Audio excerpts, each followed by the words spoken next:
They'll be out of town until Tuesday," the discharge nurse murmured, her eyes carefully avoiding mine as she taped a cotton ball over the IV site in my arm. "Your emergency contact said they left for Aspen yesterday. A pre-planned family ski trip." "Aspen." The word felt heavier than the lead apron during an X-ray. I was in the cardiac step-down unit at Massachusetts General. I had spent the last 5 days fighting an acute myocarditis that had nearly stopped my heart at 32. Tubes had been down my throat.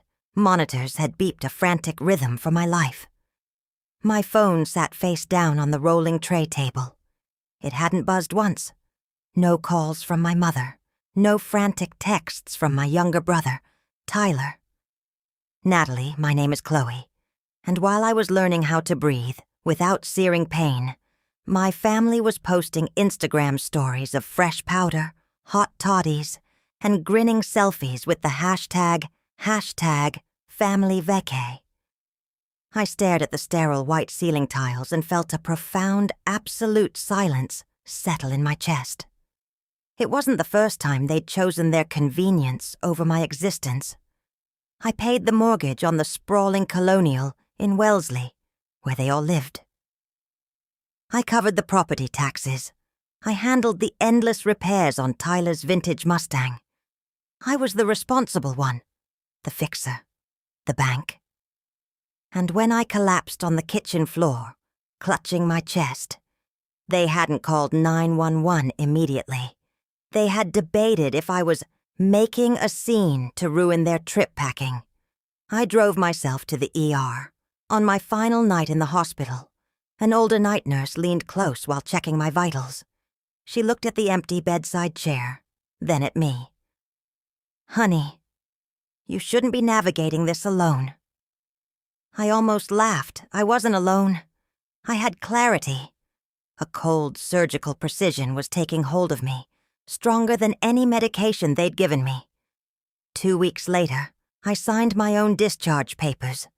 Nobody came to get me. I took an Uber back to the house I paid for, walked up the steps I refinished, and entered through the door like a total stranger. That was the night I made the decision. By the time their flight landed back at Logan International, there would be nothing left to come back to. The house was suffocatingly quiet. No TV blaring from Tyler's room. No incessant chatter from my mother about neighborhood gossip. Just the low, haunting echo of my own breath, still shallow. I sat at the mahogany dining table and opened my laptop. Every bill, the deed, the insurance policies, they were all in my name. They liked to joke that I was the glue holding them together. Turns out the glue had kept the receipts. I called a high-end realtor the next morning. Calm, direct. "Yes," I told her. "I want an aggressive off-market cash sale. As is, fully furnished." She hesitated over the phone. "Wellesley moves fast, Chloe, but is the rest of the household aware?" I smiled, staring at a framed family portrait, where I looked tired and they looked radiant. "They're currently indisposed. I have full power of attorney for the estate." While they were sipping champagne in a hot tub, strangers were touring the living room, admiring the crown molding I had personally paid to install. I signed the paperwork between cardiac follow-up appointments. Each signature felt like my heart was beating stronger, steadier. I didn't whisper a word to anyone. By the time the offer came in, clean, cash, 30-day close, I didn't even blink. I wired the earnest money to a fresh account at a different bank. Then, I booked a one-way ticket. Not across the ocean, just down to a secluded bungalow in Sea Island, Georgia. And when their plane touched down on Sunday, I was already gone. They landed on a Sunday afternoon. I knew because my old neighbor, Mrs. Gable, texted me like she was an undercover agent reporting from the trenches. "Chloe, they're back. 4 massive ski bags. Your mother is currently in the driveway screaming at an Uber driver because he won't help carry them up the steps." I texted her a simple thank you and leaned back against the porch railing of my new bungalow in Sea Island. The ocean breeze was warm, a sharp contrast to the biting Massachusetts winter I had left behind. My legs were still a little weak from the myocarditis, but my hands were steadier than they had been in years. The first phone call came exactly 42 minutes later. Mom. "Chloe, what is wrong with the front door smart lock? My code isn't working and Tyler's key won't even turn in the deadbolt. We are freezing out here." I didn't answer. I just listened to the voicemail, letting the silence of the beach wash over her frantic, demanding tone. 10 minutes later, Tyler called, his voice thick with a mixture of confusion and unearned authority. "Chloe, pick up the phone right now. Some lady just came to the door and told us we're trespassing. She said she bought the house. What kind of sick joke is this? Where is our stuff?" I didn't reply to him either. Instead, I forwarded a single pre-drafted email to the real estate attorney my family had frantically contacted. Attached was a perfectly legal notarized copy of the deed transfer they had all signed 5 years ago. Back then, they had willingly put the house entirely in my name so my father's failed business ventures couldn't put the property at risk. They had handed me the keys to the kingdom for their own safety, completely forgetting that a deed isn't a temporary shield. It's legal ownership. By Monday morning, the drama migrated online.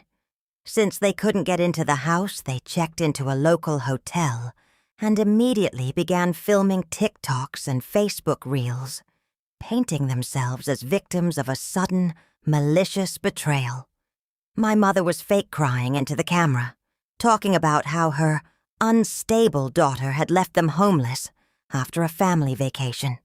Tyler was pacing in the background, red-faced, claiming I was having a medical episode and needed to be institutionalized. My cousin even tagged me in a public post. "Disgusting! She's not family. She's a monster," leaving her elderly parents on the sidewalk. I sat in a local coffee shop, systematically taking screenshots of every single post, every video, and every comment. I wasn't hurt. I was collecting data. They thought this was about a house. They thought this was about a sudden burst of anger. They didn't understand that they weren't mourning a home. They were mourning the loss of their primary resource. They were panicking because the person who paid the property taxes, fixed the burst pipes at 2 a.m., booked their flights, and swallowed their insults with a quiet nod, had finally vanished. That afternoon, their lawyer called me directly, his tone cautious. "Chloe, your family is willing to enter mediation. They want to resolve this peacefully." "Does peacefully include a written apology and a calculation of back rent for the last 6 years?" I asked quietly. The lawyer hesitated on the other end of the line. "I didn't think so," I whispered, and hung up the phone. By Tuesday night, Tyler took things a step further, publishing an open letter online accusing me of financial elder abuse against our mother. He thought the internet would destroy me. What he didn't realize is that the internet loves a paper trail, and I had spent the last 2 weeks organizing a decade's worth of financial records that proved the exact opposite. They had spent years treating me like a ghost who existed only to serve them. But ghosts have a funny way of making sure the truth comes to light. By Wednesday morning, the new owners of the Wellesley property wasted no time. A moving truck arrived at the house, accompanied by a locksmith and 2 private security guards I had advised them to hire. Within 2 hours, every single smart lock was reset, the garage codes were wiped, and the old keys my family held were rendered completely useless. I was actually parked down the street, sitting inside a rental car with heavily tinted windows, watching it all unfold. When my mother and Tyler pulled up in a taxi to try and force their way back in, their expressions were priceless. My mother's designer sunglasses slid down her nose as she stared at the unfamiliar moving truck. Tyler marched up the steps and pounded on the front door like a madman, shouting that there had been a legal mistake. A polite middle-aged woman opened the door. She looked at Tyler, entirely unfazed. "Can I help you?" "This is our house," Tyler snapped. "The locks are broken." The woman smiled coldly, holding up a copy of the freshly stamped deed. "I think you have a misunderstanding. My husband and I purchased this home last week, from Chloe Vance. If you don't step off our property immediately, the Wellesley police will be here in 4 minutes." My mother's face dropped. She looked like someone had physically cut the strings holding her up. They finally understood. They had pushed me out of a life I was actively protecting, and by the time they realized it, the shield was gone. I put the car in drive and smoothly pulled away into the Boston traffic, completely unseen. The final blow was still coming, and it wouldn't be loud. It would be surgical. Over the next 48 hours, they tried every trick in the book. First came the furious text messages filled with legal threats. "We will sue you for every dime.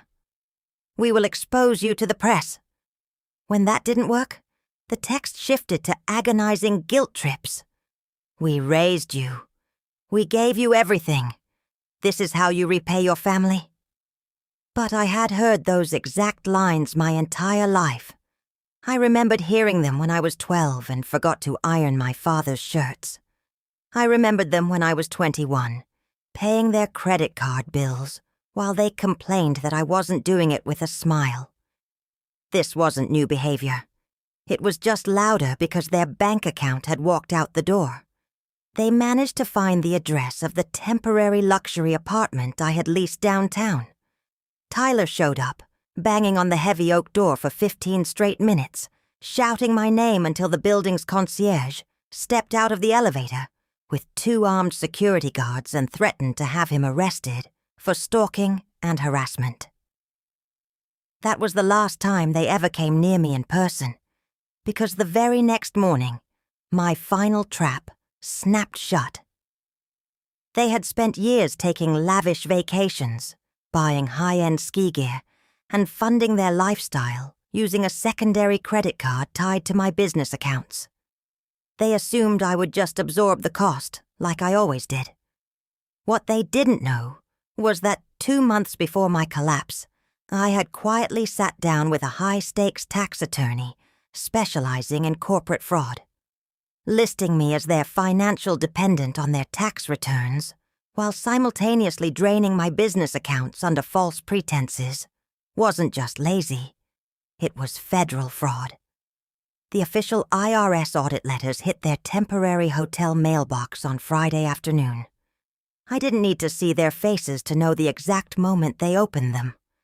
By Saturday morning, under the suspicion of deliberate tax evasion and corporate asset hiding, the state and federal authorities froze every single one of their personal bank accounts, pending a full forensic investigation. Their country club membership in Wellesley was immediately suspended for flagged financial discrepancies. The lease on Tyler's Mustang bounced, and within days their phone lines were cut off for non-payment. The pristine, wealthy reputation they had spent their entire lives manufacturing dissolved in a matter of weeks. And me? I was sitting on a private beach in Sea Island, Georgia, holding a cold drink, watching the waves roll in. My phone buzzed one last time with a desperate, frantic email from my mother, an apology entirely wrapped in excuses, begging me to save them from bankruptcy. I didn't even read the whole thing. I clicked delete, permanently blocking the address. The woman who used to shrink herself so they could live in luxury didn't survive that cold night in the ICU. The woman who walked out of that hospital wrote her own ending. No screaming, No messy confrontations, no regrets. Just strategy, patience, and absolute precision. I took a deep breath of the warm ocean air, closed my laptop, and finally stepped into a life that belonged entirely to me.